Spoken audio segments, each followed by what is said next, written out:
Blog number 2 हा माझा second blog आहे. तर चला मी तुमच्यासोबत माझी डेली रुटीन शेअर करते. तर सकाळी उठल्यावर अगोदर मी गरम पाणी पिते 1 ग्लास आणि त्याच्यानंतर आपल्या डेली रुटीनला लागते. आणि चंगू मागूनची आमची मस्ती चालूच होती. तर फटाफट मी नाश्ता करून घेते आणि नाश्त्यामध्ये मी डाळ भात भाजी चपाती बनवली. फटाफट सर्वांनी नाश्ता करून घेतला आणि नंतर मी आपल्या चंगू मंगूंना मस्त रेडी करते. अंघोळ वगैरे करून झालेली, पण आमच्या मंगूला आज स्वतःचा मेकअप स्वतःच करायचा होता. म्हटलं बाई तू घे आणि तुझा मेकअप तूच कर. तर सर्वात अगोदर मी तुम्हाला सांगते, आमची छोटीशी फॅमिली आहे. माझा नवरा, मी आणि माझे चंगू मंगू 2 मुलगा मुलगी आहेत. तर हेच आहे. आणि ती मेकअप वगैरे करून तिला आता बाहेर निघायचं होतं. म्हटले मम्मी टाटा मी चालले. आता ती दुपारच्या उन्हामध्ये तिला कुठे जायचं होतं माहिती नाही, पण टाटा करून निघालेली. तिला मी घरी घेते कारण की या उन्हामध्ये काही बिमारी होऊ शकते, कारण की ऊन भरपूर कडक आहे. आणि या महाशयला तर जरा इग्नोर करा. हे माझे नवरे आहेत, पण हे बायकोचं नाही ऐकण्यामुळे ना भरपूर काही काम झाले. आता मी तुम्हाला काय सांगणार, जाऊ द्या, यांना इग्नोर करा. मी नंतर सांगेल तुम्हाला यांनी काय केलंय. माझं नाही ऐकायचं, दुनियाचं ऐकायचं, पण बायकोचं अजिबात नाही ऐकायचं.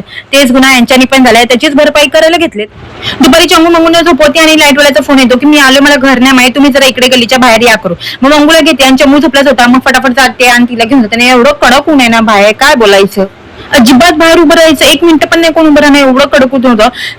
ठीक आहे, ते इन्व्हर्टरवाले आलेले, त्यांना आम्ही सांगितलं जरा इन्व्हर्टर लावा, कारण की या नायगावला नाही लाईटीचा खूपच प्रॉब्लेम आहे, खूप म्हणजे खूप. म्हणून आम्ही इन्व्हर्टर घरात लावले, पण तो पण आता काही काम करत नाही.